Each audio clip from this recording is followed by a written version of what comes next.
Oral Fix Podcast, Season 3, Episode Number 1.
Welcome back, Oral Fix Podcast listeners and now watchers. I'm Henry Diaz, your host. You can find the Oral Fix Podcast video on Vimeo and YouTube. Just search for Oral Fix Podcast. Oral Fix Podcast is a weekly social commentary podcast for the gay and lesbian community, especially those of you who are geeky at heart, as well as paranormally intrigued. Oral Fix Podcast, for the first time, is doing video, so bear with me. I am still trying to find my way through this. It's going to be an interesting podcast. Oral Fix Podcast can always be listened to on its blog, www.oralfixpodcast.com, where you can find exclusively the archives episodes from 1 to season 2. So go to www.oralfixpodcast.com and download all the content you want while the giving is still free. Oral Fix Podcast is also available on facebook.com/The Oral Fix Podcast, as well as stitcher.com/Oral Fix. You can hear Oral Fix Podcast while on the go with Stitcher Smart Radio. It's a free news talk mobile app available for your smartphone. And when you download the Stitcher app to hear Oral Fix Podcast, you have a chance to win some money. Ooh la la. Downloading is quick and easy. Just find Stitcher in the App Store. It only takes a few minutes, seconds. And then during the registration, hit the promo code box and enter the promo code ORALFIX, no spaces, to get automatically entered to win $100. The latest episode of the show will be waiting for you in your favorites. You'll get access to lots other amazing shows too. Always available to you on demand, no syncing. It's Stitcher Smart Radio. Don't forget to enter the promo code ORALFIX when you register. The Oral Fix Podcast is being sponsored by Stitcher Smart Radio this week.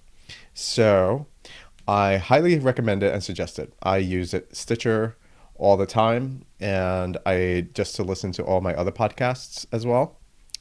And you don't have to download anything. It just caches on your mobile device, and you carry it with you, and you can listen to it, in little chops and pieces whenever you want, because you can hit the pause button and it'll bookmark the place that you're at. So you don't have to fear, losing your spot on the podcast and having to download the whole entire thing, cache it back on your mobile device. Just because everything's also being monitored and bookmarked on their servers. So let's get into our show. I have to, I guess, give a little explanation why it has taken so long to even do a season 3. I have had a lot of changes since the last episode, which we featured Jackson Wheeler, porno star, also known as Christopher Ashe. And let's see, I had to move. What else happened? We had this new format that I needed to get down. So that took an interesting long time. And in the process, here on the East Coast, we had like this flu epidemic, which hit me. Yeah, healthy old me. And what else? I had to adjust to living life now with a roommate, a smaller setting. Thank you, recession. And I had an interview with Bruce Hart from Old Dogs New Tricks, who is our guest for this episode of the Oral Fix Podcast. I felt like the whole entire season 3 needed a new, the whole podcast in general needed a new facelift. So that's why I introduced video. It was hard for me to get over the sickness because it went from flu to several other things, which I'm going to spare you. And it was just like baby steps. And for those of you who are paranormally in mind and who love the Go Ask Alice section, you'll probably resonate with this. I think I talked about the alignment at one point, the Mayan calendar. I know Bruce Hart and I, we talked about that a little bit during the pre-recorded interview. The Mayan calendar, a lot of Hollywood people were saying that uh, a lot of the media, the hype that the world was going to end on the 21st of December 2012, and it didn't, just like I predicted here on this show. and and with that came, this alignment of our solar system with the center of the galaxy. And that included all the planets and our sun in our solar system aligning with the center of the galaxy. So, in short, it's called the alignment, the shift, and it happens every 56,000 years. And vibrationally speaking, and sensitive little May was very affected by it. And like I said in previous episodes, it's a reset. And that's what happened. Everyone got resetted, and there was some type of upgrade that happened, and we were all affected, including yours truly, Henry M. Diaz. So that's why it's taken this long. And we're in March now, and dear me, oh my. A lot has happened since I think it was November when we had the last episode air with Jackson Wheeler. So let me see if I can get through all of this and get it into the show. I forgot to mention, there was also a new endeavor that I launched in between all of this, and that's Divination by Henry, which is a new YouTube channel and series that I've dedicated only for my tarot reading and divination. So if you're up to it, I'm going to link that channel to the show notes. And I'm also going to try to link that somehow and work it in with Go Ask Alice. So it's been received by the general public very well. So if you'd like to, check out the show notes at the end of the show. All right, so my favorite show, Fringe, ended, and that was a tragedy. And I'll talk more about that in the next episode. And now I am in touch with the new series Touch by Fox. So if you haven't heard about it, I'm going to turn you on to it. And season 5 of RuPaul's Drag Race started, and I am kind of feeling it and not feeling it, and it's not the same. And I have to say it's very crunchy, and if you haven't watched it yet, go watch it. It is kind of funny because it's mostly young queens kind of bringing down the older queens, and a lot of fierceness, and I'm going to talk about it in another episode. I did have to get in that, give you the fill in on my TV life. Now, old dogs and new tricks, which I'm going to talk about just a little bit. And Bruce Hart and I had this interview back in December before I got sick. And I really thought I was going to have this episode up and running, as well as the video version of it. And it was very hard, very challenging, just because there was a lot of snafus. And now I have it down, as you can see. And there was, I was supposed to have it out by January so that it would have made it in time for Old Dogs and New Tricks season 2 when it aired, the first episode, and it just didn't happen. So it started the series Old Dogs and New Tricks. For those of you who are interested, Old Dogs and New Tricks, Leon Accord, creative producer and creative writer for the show, had been on the show at the beginning of season 2 for the Oral Fix podcast. And then the whole entire cast was on towards the middle of the season 2 of the Oral Fix podcast. So now their season 2 has started, and if you listened or watched the first season, it was like the hottest thing on the web. I mean, it wasn't if you're into older guys and then you're into just, queer anything, then it was the hottest web series for me online. So now they're making their way back on season 2 with a little slow start, but a very funny and punchy start. And now they're into like this whole wedding phase where Nelson Van Eddy. Oh, I'm not going to spoil it for you. Just watch the Chit for Chat interview with Bruce Hart and you will see. But Greg Louganis, this season is just packed with a lot of stars. Some gay, some not. And I think you guys are in for a treat who are just new and are listening to the Oral Fix podcast and don't know anything about the Old Dogs and New Tricks. And for those of you who have not yet watched any of the Old Dogs and New Tricks series episodes, it's time for you to tune in. Okay? So let's go to a break. And when we come back, we'll get into some Chit for Chat with Bruce Hart, and he's going to take it away.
Welcome back.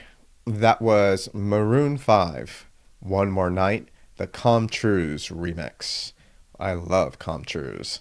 Something about his electronic music is so butchy and sexy, and so is Adam Levine. I found that one on SoundCloud.com.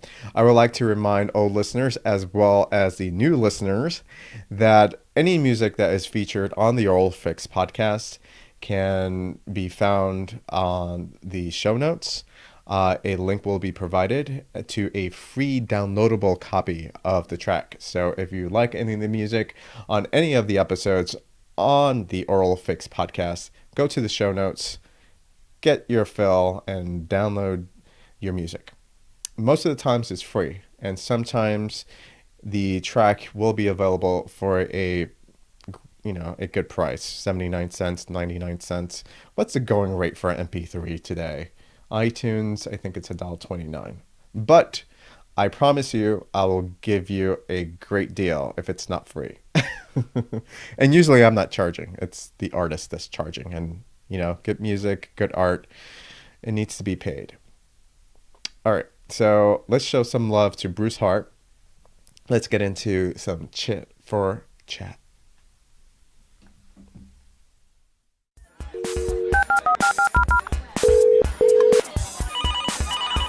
Hello? Chit for Chat. Who is this? Chit for Chat.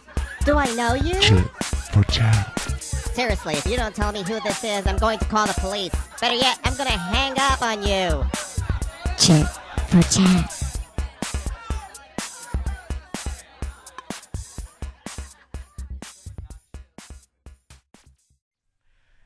And here we are, Chit for Chat with Bruce Hart of All Dogs New Tricks. Hello, Bruce.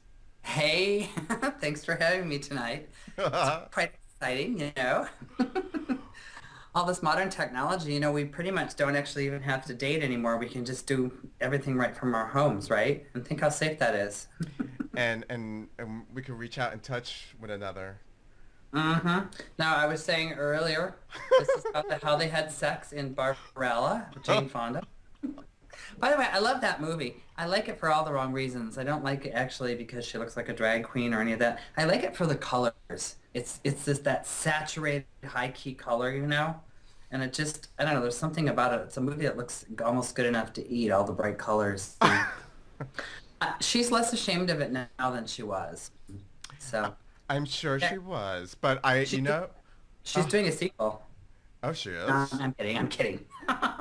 Well, everyone's doing a sequel these days. I'm just fucking with you. Speaking of sequels, are you doing any sequels lately? I have, you know, I did a movie called Homewrecker a few years ago. Did you know about that? Yeah. We were up for a sequel. And we kicked it around. We even had an idea, and we actually owe a sequel to the distributor. But I've kind of talked them into going in another direction. We're going to produce another film that's actually going to have some of the same cast that was in Homewrecker, but it's a different film. It's a comedy about a gay couple that's been together for 10 years. And they become somewhat disenchanted when they meet some wealthier friends that are swinging, maybe they're having an open relationship. So this main central couple decides to try having an open relationship. It's mostly a comedy, but it has some dramatic turns. And Rebecca Cochen is going to be in it from the Eating Out movies. She's hilarious, and a bunch of other people are attached to it. So that's exciting. That's next year. Ew, so it's a sort of sequel. Is it going to be as funny and as hot as Homewrecker? I think it's funnier. The author is Pat Tobin, and Pat Tobin writes some really witty dialogue. I have a really good part, so I'm hoping everything comes together. And Peter Shaliga, who played opposite me in Homewrecker, is going to be in it. We're playing a couple again, so it's I've worked with Peter so many times. I worked with him in I think it was in I've been in 3 stage shows with him, and we worked together so much that one time we were in one play together, and we were both a little tired because we've been doing it for a while. I slipped up. I thought we were doing it at one of the other shows, and I started calling him by the other character's name on stage, and we both just started laughing. We're like, yeah, this stuff is kind of derivative, you know? Peter's a great guy, though. He's a really good actor, and I love working with him, and he's also a good kisser, although we're not dating or anything, but I mean...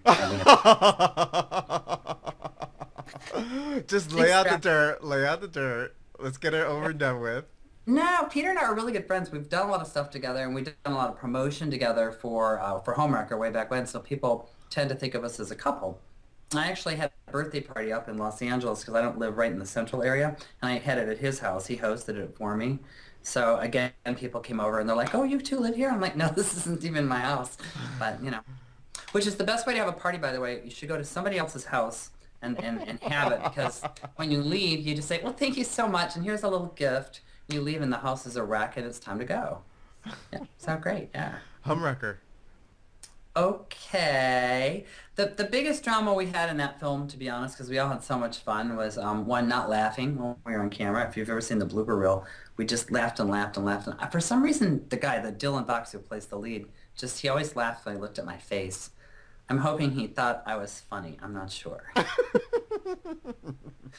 The rest of the time, we were just worried about sucking in our stomachs. There's even, I think, a take on the blooper reel where I say, just for the record, I'm sucking in my stomach as much as I can. Because they were always saying, cut, Bruce, come here. I'm like, what? They're like, hold in your stomach a little bit. We're showing your torso. Really? So, when you're making a movie, it doesn't matter how great a shape you're in or not, really. I mean, the camera just finds flaws that you never knew existed. They're always messing with the lights when it's a well-lit feature.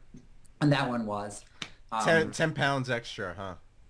Yeah, and any little thing, like if you got a little bit of a sag into your chin or a little wrinkle or whatever, it's going to see it, so they're always lighting to correct. So it doesn't, you're usually for close-ups looking into blinding lights, seriously. You'll have one on your eyes, one on your teeth, one to like make this area under your chin go away, and it's just amazing. So I'm noticing you're wearing the shirt that you did some promo shots, and I guess maybe one of the scenes from the upcoming second Yes. season of All Dogs New Tricks. It's wardrobe, and I wore it so I could give a shameless plug to season 2 for Old Dogs. I also wore it to a party just recently, and I wasn't sure if the food was going to be good. I better not say who was hosting it because they're a chef, so I'm not going to say anything. So we stopped off at Cantor's, which is this really legendary deli in Los Angeles because they have cocktails and great food. And I'm not kidding you, this never happens. Waiters came up, the host came up, and somebody else, they kept saying, nice shirt, and I'm thinking, I'm so glad I stole it, You look Well, really... I borrowed it. Yeah, this is my character is Nelson Van Eddy, the snarky guy that always likes to make Leon Accord's character Nathan miserable. And I have a bigger part in season 2, thank God. And I wear this in my first scene where I come in and I've been out shopping and I have all these bags. It's quite fun.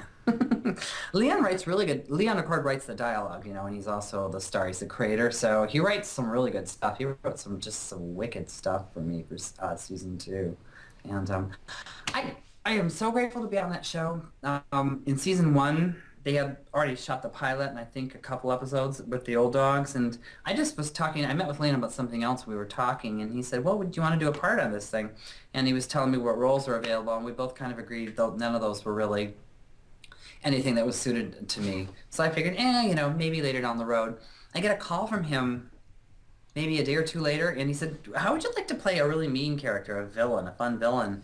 And I'm like, yes, because I never get parts like that. I always get parts where I'm actually, believe it or not, really serious or sort of neurotic, or I end up killing myself, which happens a lot. So I grabbed the part, and I don't know, it was kind of like putting on a whole new outfit. I mean, an extension of maybe my fun self, but with a mean side to it. I don't know. I love Nelson. I hope he doesn't go away. I love Nellie Elson, as I like to say. Nellie. Nathan. You actually, I think, asked if I'd patterned the character after Nellie Olson, right? Yes, And when you were on last for Chit for Chat with the cast. Yeah, and Allison Arngrim, and she won't friend me on Facebook. I don't know why, but anyway, I kind of stole the voice, and that's because I played. This is really digressing, but I was doing this murder mystery dinner theater thing. We all do things to make money, right? And in one scene, I came out dressed up like Baby Jane Hudson. And I was always messing around with the script on stage, and I decided that instead of it being Baby Jane Hudson, it was Nellie Olson. So the line was, this doesn't make me look too baby... I'm dressed as Glinda, and I say, this doesn't make me look too Baby Jane Hudson, does it? So instead I said, this doesn't make me look too Nellie Olson, does it? Then I went, no, Laura Ingalls, you can't come to my party, because you're just a cunt. Country. I got into trouble. The producers were really mad because I broke it there. I got laughs, but they said some people were offended. So, such is life. I love I'm not that. doing that Well, anymore. Yeah, theater can be pretty prudish and almost like Project Runway. Yeah, kind of like that. My in theater, right? I done a lot of theater in LA, so now crossing over and doing films and things like that, it's really nice. It's a different process, and I really enjoy it. I love looking at the other actors in Old Dogs and seeing how they work, and each one has a different methodology. And I probably freak them out because I'm always standing behind the camera and studying what they're doing. Well, everybody works differently. In particular, I was telling David Pevsner, because I think he noticed I was staring at him. He plays Ross Stein. He's super, super, super subtle, but he's really good at showing how he's feeling without, maybe being like Nelson Van Eddy. So I'm trying to watch that subtlety and see if I can. I was telling him that. I said, I'm actually enjoying your work. I'm trying to see if there's any way I can do it. He said, well, I'd rather have your part. So, the yin and the yang. Go figure.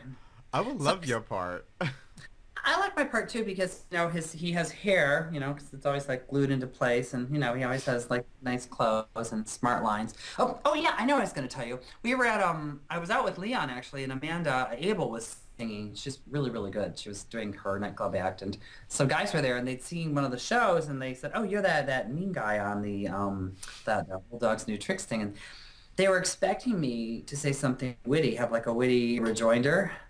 And I looked over at Leon and I said, I don't know what to say, guys. I'm not really like that character in real life. They were so bored. They were like, oh, all right. Just like, walk off. I'm like, I need this guy over here to write me something funny to say to you guys.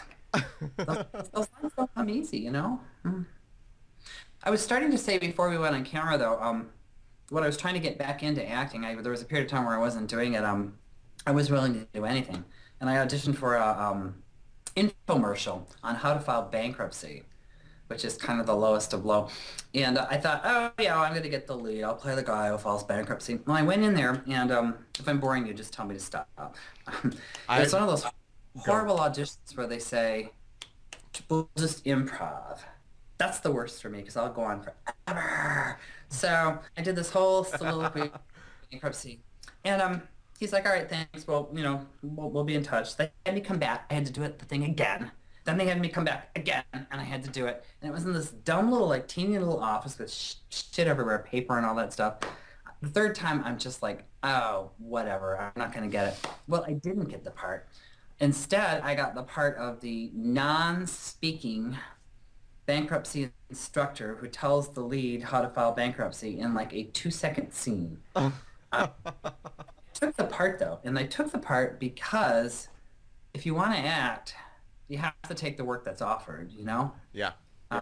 And it was a way back in that actually came out and people saw it. I don't know if it actually helped my career or hurt it, but, I'm like, hey, I got a part.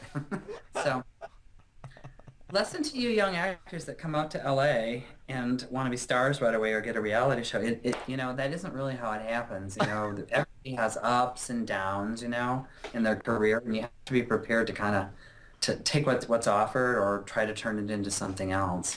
Well, in order to get up in any business, you have to start from the bottom. So to speak. What was that? I was working in a restaurant one time, and the manager said to one of the waiters who I was working with, he goes, well, now you're on top of things. And the guy said, well, I prefer being on the bottom. See, that's the kind of witty stuff I wish came more easily to me, And speaking of bit parts, the other day, and I'm a little tired actually, there's a horror movie being filmed about a guy that kills people with forks called Fork You, which is, I think, a really funny idea. The producer called me and wanted me to do just a bit part. He wanted me to come on as the sheriff. I'm supposed to be this sheriff who comes in and says, what were you kids doing? Why were you out drinking? And I have a sheriff's outfit on, so it helps out a little bit. I look a little bit more butch. The forker comes in with these forks, and he stabs out my eyes, and I go, ah! And I die. It took hours to film that thing. I thought it would be, because I only have a couple lines. But they had to put the prosthetics on, right? So I think on Facebook there's a couple shots of me with the fork sticking out. Yeah, I was wondering. That was my next question. Was the picture from Facebook the one a still shot? And I guess it is. Yeah, it's a funny. The producer's got a funny warped sense of humor. It's like one of those ones where how in horror movies, the teenagers, as soon as they have sex or do anything immoral, they have to die. In this one, they're all perverts, and they're all having horrible forms of sex. And there's one scene with this woman, she goes, well, I'm on the rag, but we can still do it if you want.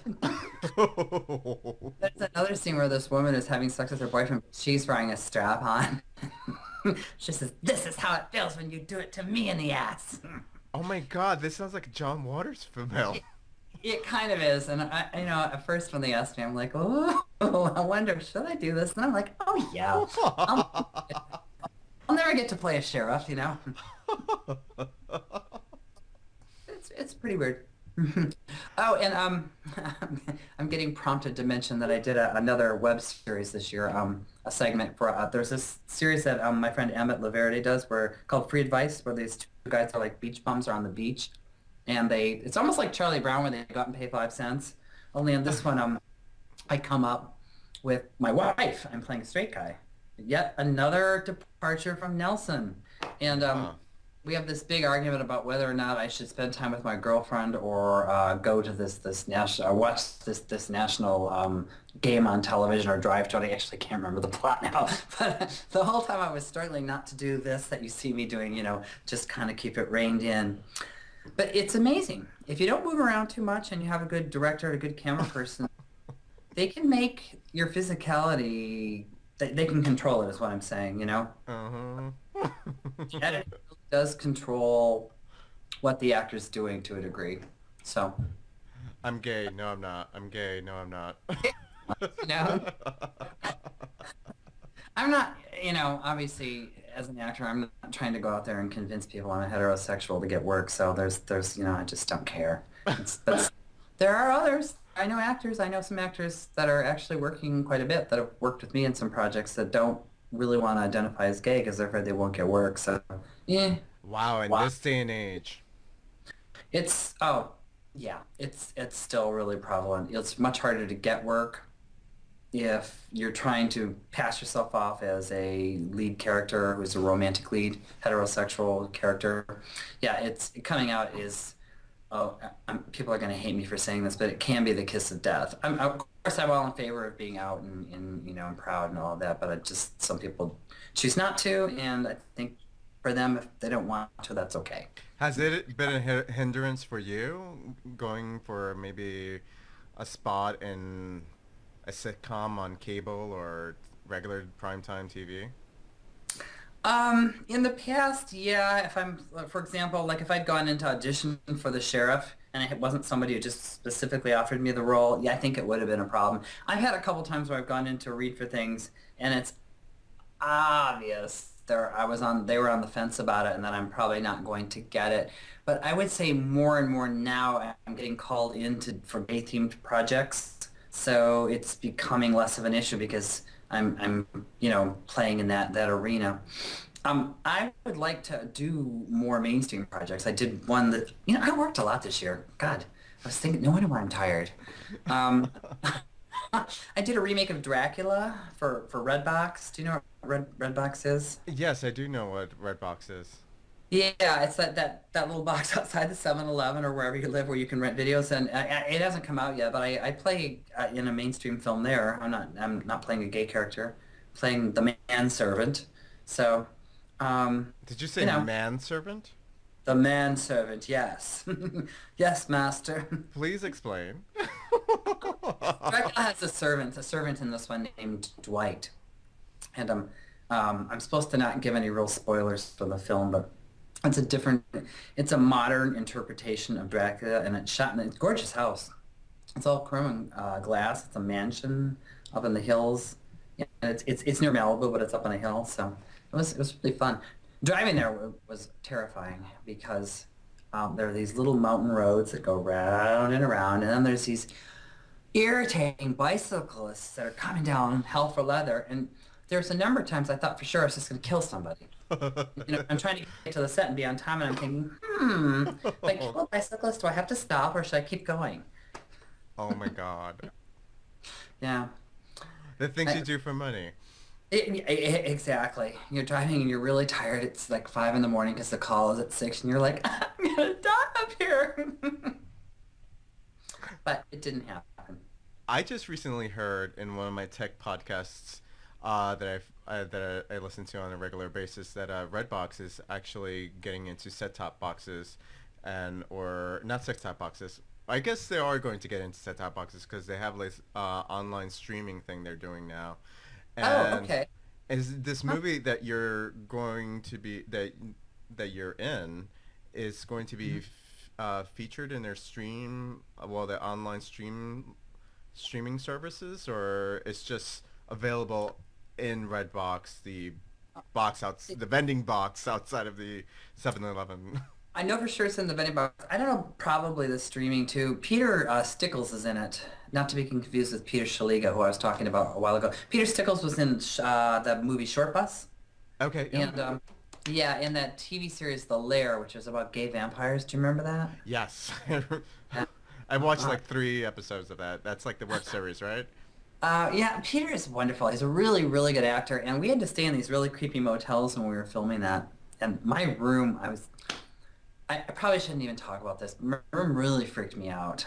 And the first night there, I went in and I'm like, it was all torn up. It was just a cheap place, and they were remodeling the bathroom. And I went in there, and they were like, there was a shower in there, like, sticking out of the wall, right? And right below it was another shower, and there were like 6 faucets, and I'm like, what is this? So I called downstairs and I said, how do I make the shower work? They're like, well, just try all the faucets. And I'm like, why are there 2 shower heads? It was really weird. And so I called up Peter Stickles and I said, my room is really freaking me out. I think it's possessed. So, we had double beds in there. And he goes, well, why don't we go down to the bar and have a cocktail? And I said, I'll just share the room with you. So he stayed with me because I was afraid to sleep in the room. No, nothing went on. But, we're just friends. But I suppose I could spin a story there, but I'm like way older than Peter Stickles, number 1. And number 2, we're just friends, but a really good actor. And he's doing another movie called The Trouble with Barry that's coming out. It stars him, and he plays this crazy television actor that he's off the rails, and everybody's trying to like get him back to the straight and narrow, kind of like Lindsay Lohan's maybe. But he's more insane, and he's also homicidal. And it's a spoof on 70s television movies. It's really funny. And I did a cameo in that, too. I play one half of a couple that's a gay couple, of course, that's they can't stop arguing. And it's just kind of funny. I hope we don't get cut out. What was that? Oh, you hope you don't get cut out of... All right. Yeah. Because Brian Nolan's in it, too. And Brian Nolan plays my partner. Oh, really? Brian's really funny, yeah. He is. Hearts, under I'm after a brand new start. And I don't belong to anyone. They call me Homewrecker, Homewrecker. They call me Homewrecker, Homewrecker. Girls and their curls and their gourmet vomit. Boys and their toys and their 6-inch rockets. We're all very lovely till we get to know each other, as we stop becoming friends and we start becoming lovers. And I don't belong to anyone. They call me Homewrecker, Homewrecker. I'm only happy when I'm on the run. They call me Homewrecker, Homewrecker. I broke a million hearts just for fun. They call me Homewrecker, Homewrecker. I'm only happy when I'm on the run. They call me Homewrecker, Homewrecker. I broke a million hearts just for fun. I'm only happy when I'm on the run. I break a million hearts just for fun. I don't belong to anyone. Welcome back. That was Marina and the Diamonds. Song track title Homewrecker. Lonely Hearts tour edit. And if you didn't get the symbolism behind the Homewrecker, the movie that Bruce Hart produced and was in, and Marina, then you're not really getting the rest of this podcast. Marina and the Diamonds, love her. Anyway, Chit for Chat Part 2. Here we go with Bruce Hart of All Dogs and New Tricks. He gets a little more personal with us, and we find out some of his quirks and other films and characters that he's played. And he speaks a little bit about the golden rule of acting and being gay in theater and in film. Yeah, he spills tea a little bit. And more about his sexuality during his gay youth and his thoughts on marriage. So, and also watch him get a little pissy at me. Chit for Chat, Bruce Hart, Part 2. My question here to you, two of them, really quickly, since we're in this talking about your films. Are you okay? I'm fine. I'm like Liza Minnelli. Liza Minnelli saw I was fluttering her hand around. I always touch my face. I don't know why. I think because I taped it back, and I'm afraid it's going to somehow come forward while we're talking. So, what? I was recently on this Google Hangout. I was being interviewed for my friend's blog, and I kept on doing this, so I understand. And when I was looking at the video, I was thinking, like, why are you doing that? Anyway, so are you into horror? Because you have 4Q, and then you have Dracula, and and you're okay with that. And it sounds like these movies are going to be there's comical but some gore. Yeah, a lot of gore. Yeah. Yeah, I like horror. I don't know if I'd want to totally forever do horror, but yeah. I did one years and years ago called The Carrier. That's actually the first movie I was ever in. I never talk about it, and I probably won't say much beyond that. Yeah, it's not on your IMDb profile. There's a reason for that. But if you ever do find a copy, and I pray that you don't, it's not even my speaking voice. You know what ADR is, where they replace dialogue? Somebody got the brilliant idea of re-recording some of the actors, and I fell to the, just like What's-Her-Face did in Tarzan. She got redubbed by Glenn Close. Oh, Andy McDowell. Yeah, I'm redubbed in that one. Or revoiced, I mean. Oh, okay. Yeah, I have a voice like this. Hey. You had Now- 2 questions. Yeah, my next question is, you're talking about some of the other roles that you've done in the past, and they've been neurotic characters, and I saw some clips of Coupled with Love, which I thought you were really funny in. Where did you see those? Oh my gosh, I have forgot about that movie. Yeah. Someone on YouTube compiled some scenes of movies that you've been in. Oh, okay. Okay. Wow. Yeah. That was. Was it Emmett? I think it was Emmett. Okay, it might have been, yeah, because that thing got a very limited distribution. It was kind of on that cusp when people were making movies, but there really wasn't any way to deliver them, and now there's a much broader mechanism. That Desi Turi did that, and he actually fell off the face of the earth, but he produced a lot of stuff. In fact, he produced one of the first films that Eva Longoria was in.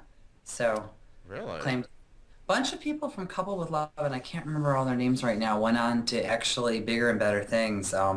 Yeah, like one woman works for Tyler Perry a lot. That was so long ago, I can't even remember the plot. It was a bunch of people in an encounter group, or no, group therapy, like you said, about their marriages, and then there was a gay couple in the middle of it for comic relief, right? So it's all these heterosexual couples and one gay couple. And I wasn't the most flamboyant in that one, was I? No, you weren't. You were really trying to hide it. Yes, According to your character. Well, that's because the guy who played my partner was this, like, real screamer. Oh, my God. And he was good. That was Raymond. I wonder, did he'll ever see this? Because I could tell you a little story about him, because he's just getting back into acting. He's married with 2 kids, so... Oh. Yeah. He was a little shy about doing the scene. We wouldn't kiss or anything, but it was just, awkward. It was one of his first roles, and, I said, why don't you just come over to my house, and we'll unwind a little bit. Literally, what we did was we had, I made martinis, and I ordered a pizza. I was like the big brother, and, just so he'd be relaxed. And then we ran our lines, and I said, one of the things we could do that might help us feel a little closer, no, to get your mind out of the gutter, is we could give each other a long hug, and then we would feel more comfortable with each other. So we did it, and it helped, and then he calls me up a couple of days later, and he said, could we just do that one more time? And he didn't want to hug me one more time, but he wanted to get comfortable, and that was the only way he could get comfortable. So I actually really admired him for doing that. I love your energy. I think you're really cute also, and with that open shirt, you're looking very sexy, and I can just only imagine what was going on during that one moment with him. I have this rule about acting anyway, and I'm sure many, many others do. We never fool around with other actors. God, who'd want to date an actor? They don't have any money, I know when I went to acting school, that happened a lot. Really? Yeah, it was school. Y'all fooled around? I didn't. No, I didn't. Though the girls I was, playing aside with, they definitely were testing the field. Can I just tell you, I don't know what it's like now, but I went to school. I have a degree in theater, and I also have a master's in something else. But it was really strange. I was actually out in the theater department, and it was way back when, and a lot of people weren't, and it was a problem back then. It was weird. I remember this now, being out, and some people who were actually gay didn't want to be around me because they were afraid it would out them. If that makes any sense. Yeah, that makes a lot of sense. And one of those actors recently, he's not an actor anymore, caught up with me, and because we went to college together, and suddenly, like, he's my BFF. I'm thinking, you were one of the ones who were one of the biggest jerks to me when we were in school. Why all of a sudden are we? I've never said that, but I'm thinking, why all of a sudden are we friends? I guess it's the passage of time, maybe, and social acceptance, something like that. No, yeah, definitely. People change, I guess. But I had a friend like that also, and now he's a real big theater actor in New York, and he's out, Oh. and he's looking to get married. I even saw his profile on OkCupid. Okay. Is it anyone I know, or you can't say, right? I can't say. Okay. But you could run through my 600 friends on Facebook and go through the list. I don't know if I'm that much of a stalker, but I might. It's been a really busy year, though. It's just been like, and I want to keep plugging stuff, but I've got another film coming out. I got Go ahead. Saltwater coming. Saltwater is Wait. Saltwater hasn't come out yet? It's coming out on DVD this month. Yeah. It played the festivals. Here's how it works when you make indie movies, because it's very hard to find a distribution channel. I'm contradicting what I said earlier. There are distribution channels, but it's still tough. So they play the festivals for a year usually, and you hope, if you're a producer or an actor, it'll win an award or something. And if it doesn't, then you just say it played these festivals. Anyway, and then after it's done the festivals, then they push it out on DVD. And first, if they're smart, they'll do for sale only. So they do, buy the DVD, pay full price. Then after that, then it goes to maybe rental, and then finally, as a last gasp, it goes on to streaming or download. And if you're a smart producer, you don't want to download or stream it first because you can't make any money. Mm. And but the market's drying up for purchasing DVDs, so it's a very tough market. And so what happens is the price of the DVDs are getting pushed down, and as a result, that affects the budgets of the films, and then it affects the actors' salaries. It affects everything. So it's very frustrating to see that shrinkage. It's making it tougher and tougher. Yeah. Everyone's getting downsized. Well, I'll tell you how yes, exactly. The way they do it is then they compress the shooting schedule. And Saltwater, fortunately, we had a fairly lengthy shooting schedule still. I've shot some movies where you'll put in 14, 20-hour days, and you can be thrashed by the end of the day. Mm. Yeah. Then they'll say, time for your close-ups. Like, I was sneaking out to my car and drinking, I don't know. Go ahead. I'm sorry. Did you ever, when you were young, let's get into more of your background. When you were young, and before you came out, did you think of becoming an actor and this is what you really wanted to do? I could see it's your passion now, but was it was it something from childhood or? And no, not at all. I had no interest in being an actor. I was kind of shy. As long as I can ever remember as a little boy, I just wanted to get married to another boy and they have live in the suburbs because I thought you could do that. I just didn't know. Isn't that sad? How old were you when you thought that? Kindergarten. Yeah. Wow. I told my mother too, and she said, "Oh, honey, you can't get married." And she says, "But that means you're homosexual, and that means that you love another person so much that you want to build a life with them." That's what my mother told me. Isn't that sweet? Oh, it is sweet. I love your mom. Yeah, my mom's just wonderful, and both my parents, my father too. They're very, very accepting. So I was fortunate I didn't get kicked out of the house. No, what I wanted to do later when I got a little bit older is I wanted to do cartoon voices, and I actually still would love to do that. But the market that I wanted to go into was like back in the day when they had like Mel Blanc and June Foray, and they would do different kinds of voices, and there were a lot of cartoons being made. That isn't how cartoons are made today. nowadays it's a big blockbuster Disney film, and they need a celebrity voice, so they get Cameron Diaz or somebody like that, and pay them $1 million. And I'm like, her voice is kind. You could just get anyone and say it was Cameron Diaz. She's not, she's not very distinctive. Are you on Facebook a lot? I am. I live on Facebook. Did you see that thing my brother put on my page? My brother's a film director, right? No, I didn't know that. Yeah, which certainly helps when I'm looking for work. 20 years ago, or maybe 15 years ago, I called, and he had an answering machine back then, and we used to laugh about the Flintstones, and there was a really bad episode, I'm not going to get into the details, a really awful one that we used to joke about. So I called up, and I memorized some of the lines. This is the 6 stupid things I do. And I left it on his answering machine doing all the voices from that particular scene. Well, he saved it, and he downloaded it and digitized it. He found the cartoon clip, and he synced my voice from 15 years ago doing Wilma, Betty, Fred, and Barney, and I don't think I did Gazoo, to that clip and put it on my page. It was genius. I'm thinking, how far we've come with technology, right? I want to see that. It's weird. It's on your Facebook? You might have to scroll down a bit. I think it's from last month. With that new timeline thing, it's harder to find stuff. But I actually was kind of proud of that. I thought, think how much more fun it would be in a way. Because, you just go to the studio. It doesn't matter how you look. You could have curlers in your hair, and you record for a few hours. You get a paycheck, and you go home. Wow. So what was growing up gay in Michigan like for you? Okay. Before and after.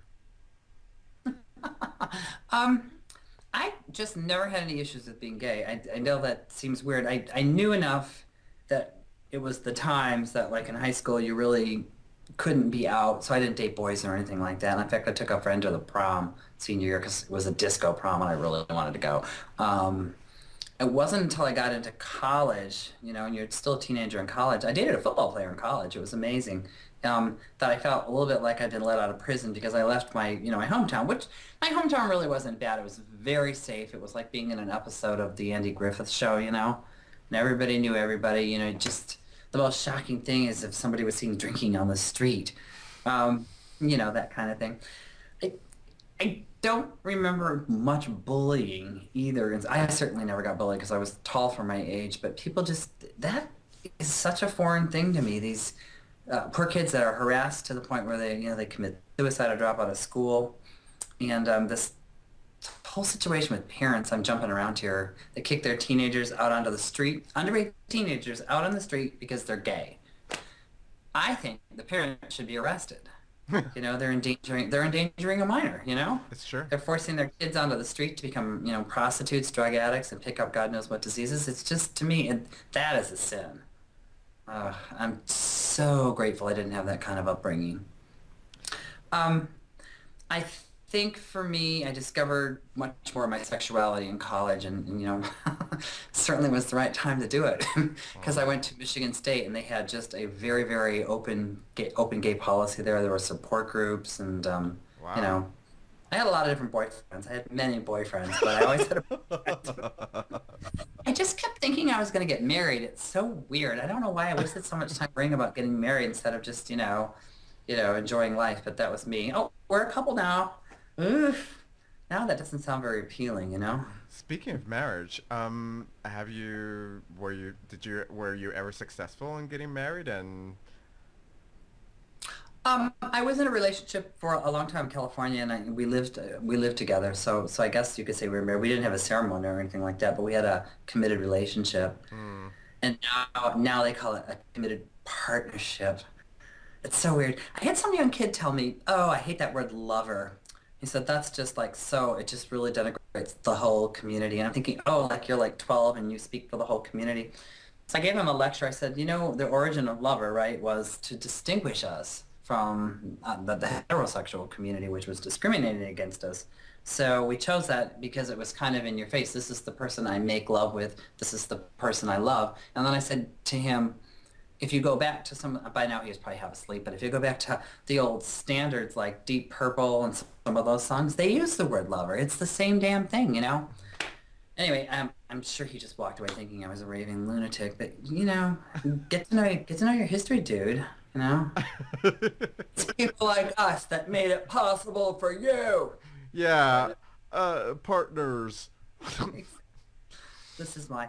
Well, now of course in some states we can get married. So I don't know. Don't even get me started. That's just like weird. Not marriage, but just the fact that it's only in some states. You know. So are you single now? I would like to say that I am in like right now with someone. So, Aw, you just crushed our hearts. well, I don't want to embarrass anybody. I certainly don't want to embarrass the other person. So, we're having a very casual dating experience where we can also see other people. Oh, good. Good for you. Congratulations. Oh, thank you. Who Um, would have thought this old troll could find somebody, right? well, that's oh, troll, you're too hard on yourself. I was fishing. You're supposed to compliment me at this point. Well, that's what I was about to do, but like you're like non-stop chatterbox here. You are 50, aren't you? Aren't you? Or 49? How old are you? Dude, my internet age is 43.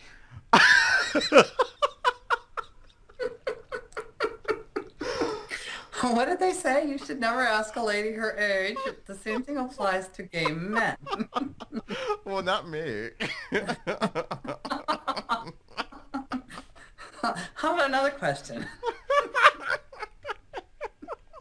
Well, you look so freaking good for your age, and you're calling yourself an old troll. And I think, if anyone was listening and goes back to the archives of the Oral Fix podcast, I think you revealed your age there.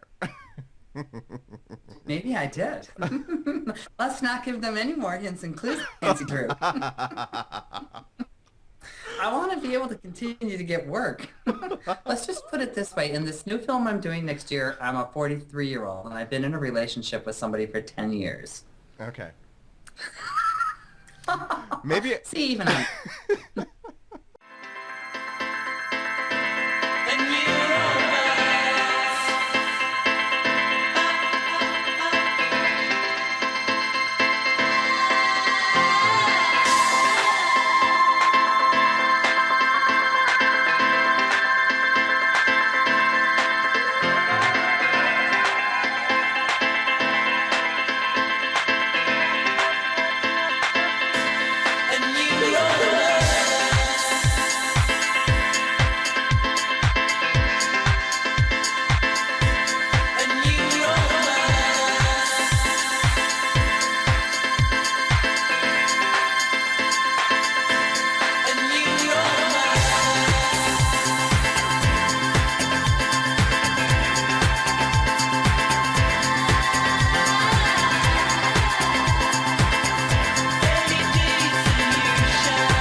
Welcome back. That was The Tough Alliance, A New Chance, the Juan Maclean remix. I love Juan Maclean and The Tough Alliance. I stumbled upon them as usual on SoundCloud, and I'm not really good at listening to lyrics because sometimes I get them wrong. Because I sometimes, like this one, it's a new, I think they were saying a new romance, and it sounded too much like romance, and it's supposed to be a new chance. I don't know, but I just, I thought you guys might be interested in it because it was Juan Maclean, and Juan Maclean makes really great electronic music. Check him out. His album LCD System, Sound System, and I swear to you, if you like to dance and you like electric music, you'll love the LCD Sound System, and you probably like this track too. Anyway, let's get into the third and final part of the interview with Bruce Hart. I would like to thank from the bottom of my heart Bruce Hart for his patience throughout this whole time in getting this interview out, and for his time and effort on being here on the show. He was very excited to be on the show, and I'm sure I disappointed him when I couldn't get the show out on time. So forgive me. I love you, Bruce Hart. Bruce gets a little more open with us in this part, and he reveals his zodiac sign as well as his genetics and what kind of guy he really is off screen. And then we get into like this whole like end of the world scenario, which I spoke about earlier in the podcast. And mind you, again, I have to make this clear for the record. This was pre-recorded on December 2012 before the so-called end of the world scenario. And so let's hear more about his career, Bruce Hart's career, and some of his thoughts on animation and his guilty pleasures. Okay, so you asked me two questions if I'm a Cancer and what my ethnic background is, and I am a Cancer. You asked me what my horoscope sign was, and I'm a Cancer, but I'm nothing like my sign. I'm not a homebody. I'm an extrovert. I like to go to parties. I never cook dinner at home just like a Cancer would. If I'm going to host a dinner, I'm going to have it in a restaurant just because there's alcohol and there's no cleanup. I'm very different than all the signifying things about Cancers. Ethnic background? My mother is English, my father is Scotch, so I guess that makes me a super wasp, huh? I guess it does. One of my guesses was going to be, first of all, I didn't know you were going to be a Cancer.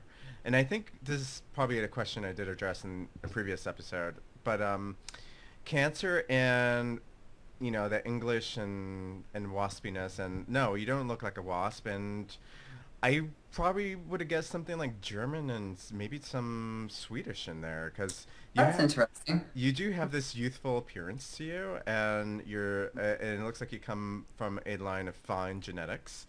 If I'm being superficial here now. I don't look like my dad at all. My father's from Scotland, but there's two kinds of people in Scotland. They're either like really white with translucent skin, or they're darker. My father tends towards the darker side. My mother is very English. She looked, especially when she was much younger, she looked a lot like the Mary Poppins in the drawings for P.L. Travers, the book, very high cheekbones, very striking woman. So it's interesting to see how the genetics combined and how they made. My father's dark, dark hair, really full, thick head of hair too, unlike me. And but my mother is fair, and somehow or other he must have had a recessive gene for fair, because I came out, blonde and blue, which is very unusual. So what are you like in real life? Are you? I mean, to me, I'm getting the sense that you're just as funny, because like off camera you're hilarious, and you in most of the movies that you've been in, and I've gone through, which is okay. I've gone through some clips of the Reckoning movie, couple yeah. with Love, Honey I'm Home, Saltwater, and Homewrecker. Besides the Reckoning movie, everything else is just funny. Yeah, I tended to do more comedy. I think it just because that's how people see me, and I think I have a good sense of comic timing. But in a movie, it doesn't really matter anyway, because if you don't, they can cut it and give you a sense of comic timing anyway. No, I think I'm a little more serious in person. I tend to be very business focused. I'm super serious about my career, so I have real issues with people that aren't punctual or on time, or if things aren't absolutely buttoned up. and if a light is out of kilter, even in old dogs, I not a diva or anything. I don't mean like that, but I'm certainly going to make suggestions about where we might put the camera when we're getting a two-shot or things like that. So I think I'm actually more serious. But the thing about me is that I really enjoy being alive. You know what I mean? I really enjoy life. So nothing is so serious, at least in my life, that I can't find a way to laugh at it. I mean, we've had some awful tragedies happen in the news in the past few weeks. So, I mean, there are really awful, sad things. But for me right now, life is pretty good. And it's been a phenomenal year in terms of work. So I just feel very blessed. And I have to plug something. I'm on another show. I'm on a show called Boys Town, which is a reboot of an old TV series, and it's only in Canada right now. And they just added me, and I play another mean character, but it's nothing like Nelson. I'm very cold, very dialed back, and the show Boys Town is really about the young boys. It's like a soap opera, like 90210. It's really funny, and the boys are really cute too. So that part's. But I play this mean kind of cold porno producer who's trying to trick these guys into appearing in my pornography. So it's a very different role. Yeah. Cute boys. Yeah, I always say things like, "Hi boys, how are you?" But it's not like Nelson at all. He's very, very controlled, and I wanted to make sure there was a huge distinction because while Nelson's kind of snarky and a villain, he's a comical villain. This guy has to have a sense of menace. So it's a good acting challenge for me to make sure I channel that and don't go in another direction, And since it's in Canada, do people in the U.S. Can watch it on regular U.S. channels or Netflix or YouTube? I think you can get it off of an application called Out TV for the internet, and you can certainly buy the DVDs because they're going to sell them. So it's a fun show. I'm really grateful to be in it. And people were saying, well, how can you do two shows at once? And I'm like, well, the schedules are different for one thing. And, we've already shot all of Old Dogs for the next season. And two, I mean, Heather Locklear did it, right? She was on Dynasty and she was on DJ Hooker. So why can't I, right? You can do anything. With a face like that? Oh, stop. Somebody asked me the other day, they said, how do you do all this stuff? Aren't you tired? And I'm like, God, yes, I'm tired. I'm tired all the time, There are times when I'm driving to the set, I'm afraid I'm going to wreck the car, Or I'm thinking, how on earth are they going to make me look presentable? I just look like a hag. I'm so tired. But, you just drink a lot of coffee and focus on the work, right? Because you have to want to work. I'm sorry, I'll let you talk.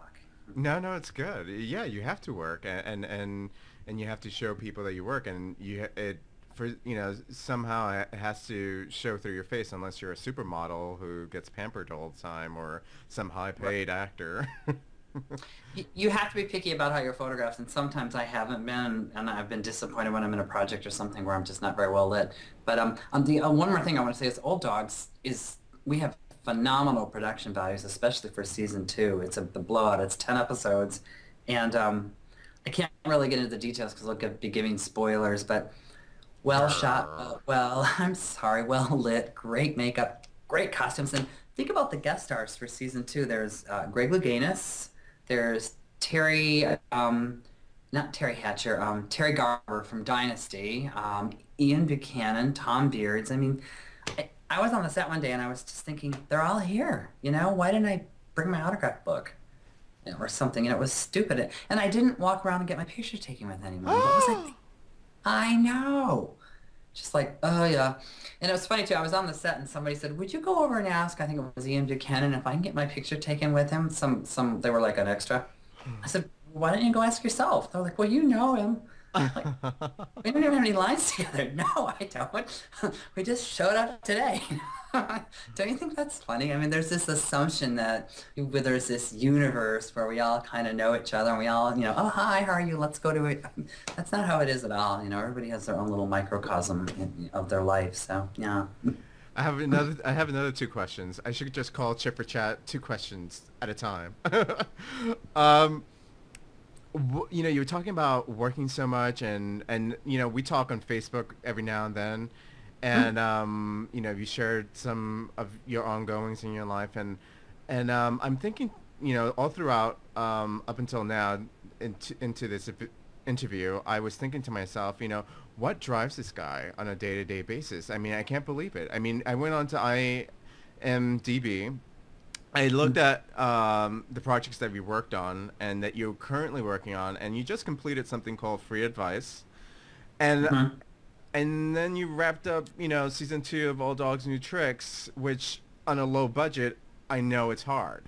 So what motivates you every day? I mean, besides your passion, like what inspires you to just keep on going? You know what? The thing is the work could go away at any moment. So, Betty White always grabbed all the work she could get to, and I kind of feel the same way. And I'm certainly not in her league, but you know what I mean. Grab the work while it's there, because it might not be there. The moment you stop being visible, you're irrelevant in this world. That is true. And is there anything that you regret doing in your career?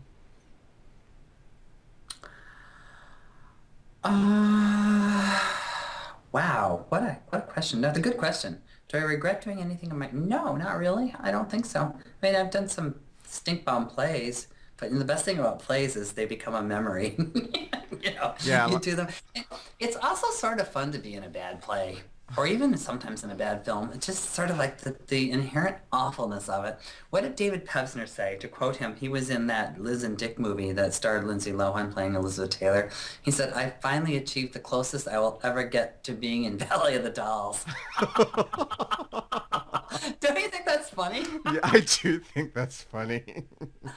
I was so impressed. I sent him a note. I said, I'm so stoked. I can't wait to see it. And he goes, "Well, don't blink or you'll miss me." But that's not true. He had played the doctor in one scene. He was good. I love David Pisner. I think he's hot also. I think all of you guys are hot. Are you guys naturally attracted to older men? I mean, I don't want to hear about the other guys.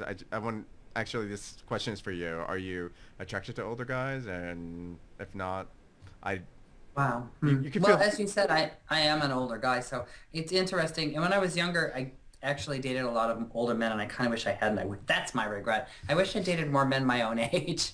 Just because, what happens is the demographic, you'd still like that same age, but as you get older and get closer to it, I find there's men my age that are not interested in men my age because they want younger men. I think I'm answering the question. I find some younger men attractive. There's a cutting off point or a fiscal cliff point. You can't date somebody who's 25 if you're, 15 or so years older than them. You don't really have anything in common. There's a disparity in your interests, in your life experience, in your income, all of that kind of thing. Some people make it work, but it's not for me. I much prefer people my own age. That's where I'm at. I could appreciate a hot young guy, I certainly think all the guys on the set of Old Dogs are attractive, but yeah. I think I've answered the question. Yes, you did. More or less. And now, what are you looking forward to do in the future with your career? Do you want to do a little more TV, or do you want to break into... let's say a show on Logo TV? Well, I think Boys Town might end up on Logo, actually. I never really think in terms of the channel or the outlet or where it's going, but I think in terms of the project, you know what I mean? I think I'd like to do more television. I would certainly like to do more episodic television. I'd love to do some more mainstream work just because, it gets more visibility, and then that leads to getting more work. One thing I would really like to do, besides this film that I'm going to be in next year, I'd like to see Old Dogs, and Leanne and I have talked a little bit about this. I'd like to see that become a film. I think it would make a really good indie film. So I kind of keep doing what I'm doing, and maybe at some point find a way to do cartoon voices, because I do a really good Betty Rubble. So you're really into this anime, and what type of cartoons would you like to do if you did? I've got such a high voice, I can do anything I can do. When I did the murder mystery thing, and I don't want to get into it, but I did like a whole, they wanted me to, I stepped in, I took over for an actress. She was playing a spoof on Endora, so I did Endora.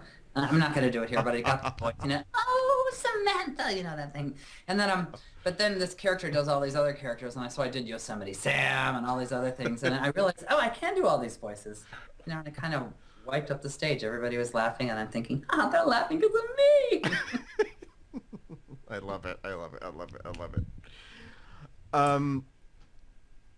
So One last thing, and I'll let you plug in anything shamefully that you want to plug in terms of contact information and everything.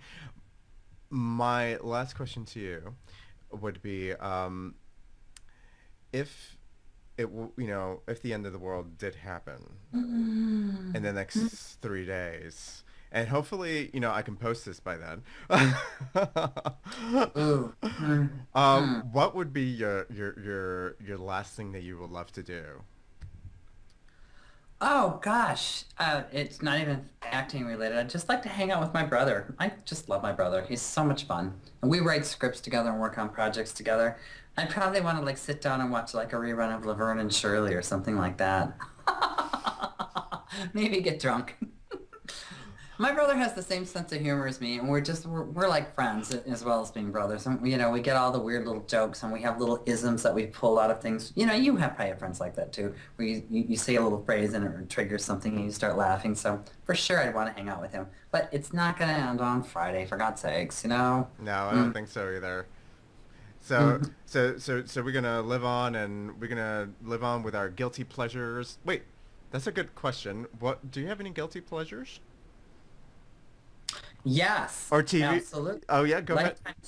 Lifetime Channel movies, reruns of the new old Christine. God, I love that show. I love it so much. And my two favorite vices are cashews and a vodka martini. Sometimes I have them for dinner. Yeah, you can save calories that way. A meal might be 700 calories, right? But if you just have a can of cashews and a martini or two, you're still under your daily allowance. What? It's true. Well, Bruce, thank you for your time. Thank you. Do you have a website that people can get you at, or follow you, or a fan page? Nope. You can follow me on Twitter. I'm on Twitter. I don't post too often, but a lot of times the projects that I'm in, they kind of go in and post for me. But you're more than welcome to friend me on Facebook. I just have one page. I don't have a fan page because I don't actually feel like fan pages are for people. I don't feel like I've done enough to actually be worthy of a fan page. That's my story, and I'm sticking to it. So just be my friend on Facebook, and we can talk. And it's always good to talk to fans. And if I become friends with somebody and they become kind of strange, we can unfriend each other, right? I hope you unfriend me after this interview. No way, you're too hot to unfriend.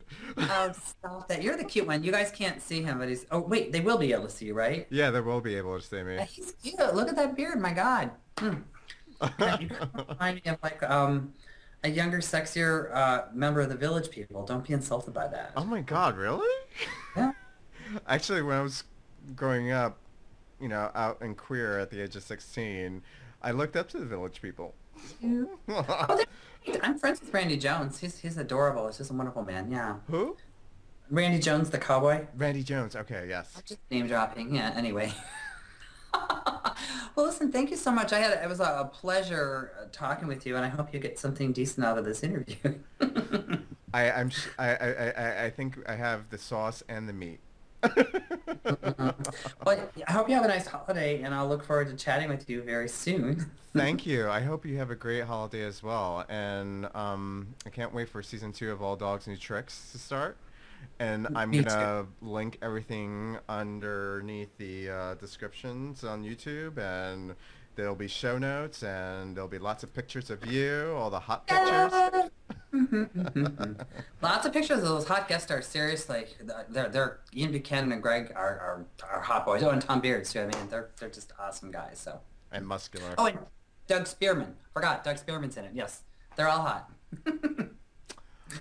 And you're on LA time, and thank you very much.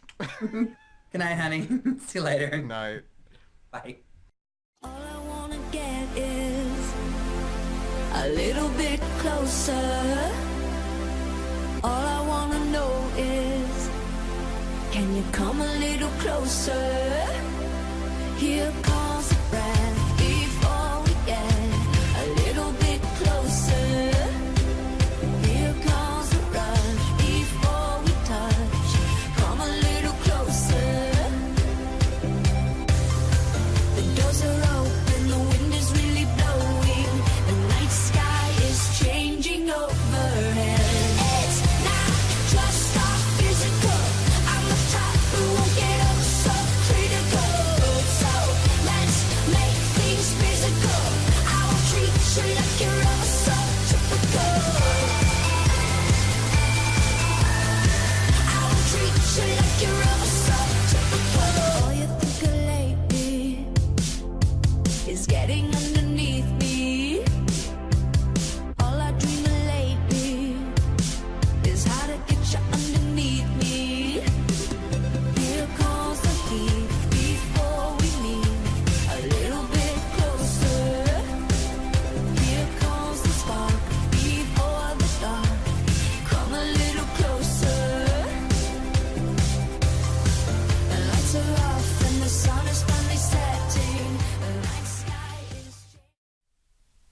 welcome back.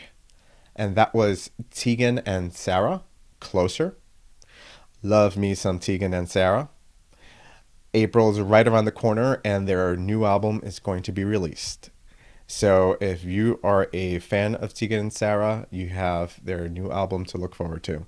The name of that album, I do not know. You better Google it. All right, so that's the end of the show. Thank you very much for watching and listening. And thank you again for supporting the podcast, especially you, Robbie Becker, who is I think, according to the Facebook analytics on Facebook, Robbie, you're are the Oral Fix podcast #1 fan. And thank you to my friends also who are supporters for listening and continuing to knock on my door and interested in whether or not the podcast was going to go through or if it was a done deal. Without your support and your love, energy, I really wouldn't be here doing this. So, for those of you who are interested in knowing what more is going to be happening here on this show, I'm going to keep the show just the same way, except that we're going to have video now, and I think video is just going to be a sprinkle here and there. I want to reserve it mostly for Chit for Chat, but you never know. Maybe next episode is going to be video, maybe it won't. So, I do want to let you know that I will be having some more guests that you know and some you don't know. And I'm going to run down the list here a little bit. We have Jen Sergo, who is Tyler Clementi's cousin. She's still interested in doing the show and being on here for Chit for Chat, and we're going to bring her on. Also, Leon Accord, the creator and executive producer of the Old Dogs and New Tricks series. And he will be on the show soon, hopefully before their season ends, so we can grill him on what's going on with the show and why he did that and why he did this, and you'll see. Philip Banu, he's going to be on the show. He's a photographer and a friend of mine on Flickr, and he does a series of superheroes like from DC and Marvel Universe. And he photographs like random people who off the street who he think embodies these superheroes, and he portrays them in like either a sexy erotic fashion and manner, or a very candid, like, an everyday normal guy, superhero, kind of like Kick-Ass. Sion Fulana and Anton Kawasaki, who are a gay couple and photographers as well, will be on. And Adele Lazaroff is going to be making a comeback on the show to talk about his new endeavors, as well as Tom Naples of 10 with Tom, a friend of mine and blogger and also interviewer of today's iconic electropop musical groups that are out there. So he is going to be on the show, and some more porn actors. I'm not going to give away all my bags of tricks because I think I gave one away already. And so tune in, keep supporting. A big way of supporting the podcast is to write in feedback or call it in. You can write it in to oralfixpodcast@gmail.com, or you could call it in at 646-504-3491. And you can leave it anonymously, or you can leave your name. If you have a joke to tell, go right ahead. Give us a joke. And you have to be willing to let me use your feedback on the show as well. So, again, you could leave it anonymously, or you can leave it with your real name. Or you could record, if you can, your MP3 and email it to me. Just keep it short as possible and clear as possible so I can air it. What else? You can also support the Oral Fix podcast by liking on Facebook or Google Plus, or on SoundCloud.com, or on iTunes, and as well as Stitcher. And share the podcast with anyone who you think would love to hear the content that I'm giving you guys here on the Oral Fix podcast. What else? I think that's pretty much it. Or you could donate. I'm always willing to take a donation, just because this is an out-of-pocket expense at the moment, and it does cost money to run the Oral Fix podcast and website. So thank you again for all your support. Please follow the Oral Fix podcast on Twitter, on Facebook, and Google Plus, and all these other places that I have mentioned. And you can find out more information about the Oral Fix in the credits to come, if you're watching. That's right. You can watch on Vimeo and YouTube. So thank you again, and I'm going to leave you off with some Cazwell, Watch My Mouth, the Josh piece, and the Information Society extended remix of 2007. Take care, y'all. Until next week, keep on fixing.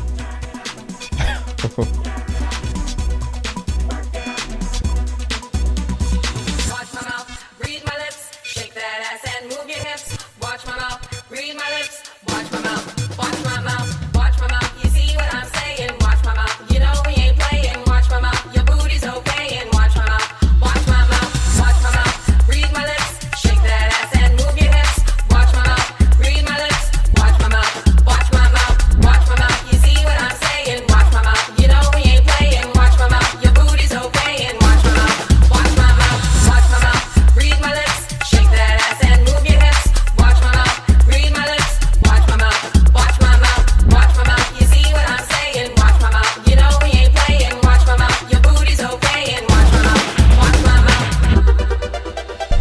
Let's get the party started on the floor, cause if you pay to cover, that's what you came for. Shake that ass and move your feet, and watch me get retarded to the West End beat. If you like it, lick it, slurp it, slide it, shake it, bake it, stir it, fry it, scream my name loud as you ride it. So excited and I just can't hide it. Drop the needle and jump on the dance floor and just take what is down and ready, 1, 2, 3, 4, 5, 6, 7, 8. Drop the needle and jump on the dance floor and just take what is down and ready, 1, 2, 3, 4, 5, 6, 7, 8. Watch my mouth, read my lips, shake that ass and move your hips. Watch my mouth, read my lips, watch my mouth, watch my mouth, watch my mouth. You see what I'm saying? Watch my mouth, you know we ain't playing. Watch my mouth, your booty's okay. And watch my mouth, watch my mouth, watch my mouth, read my lips, shake that ass and move your hips.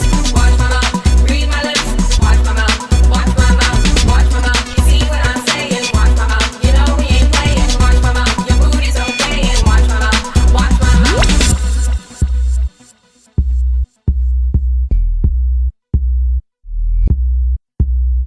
Watch my mouth, see what I'm talking about. From the northern small town to the dirty south. From the east coast players that are drinking wine to the west coast working on the tan line. The party's on till the kids are gone. Woke up passed out on your mama's lawn. Not even your folks will get up in this. Let's get busy like it's no one's business. Drop the needle and jump on the dance floor and just take what is down and ready, 1, 2, 3, 4, 5, 6, 7, 8. Drop the needle and jump on the dance floor and just take what is down and ready, 1, 2, 3, 4, 5, 6, 7, 8. Watch my mouth, read my lips, shake that ass and move your hips. Watch my mouth, read my lips, watch my mouth, watch my mouth, watch my mouth. You see what I'm saying? Watch my mouth, you know we ain't playing. Watch my mouth, your booty's okay. And watch my mouth, watch my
Watch my mouth.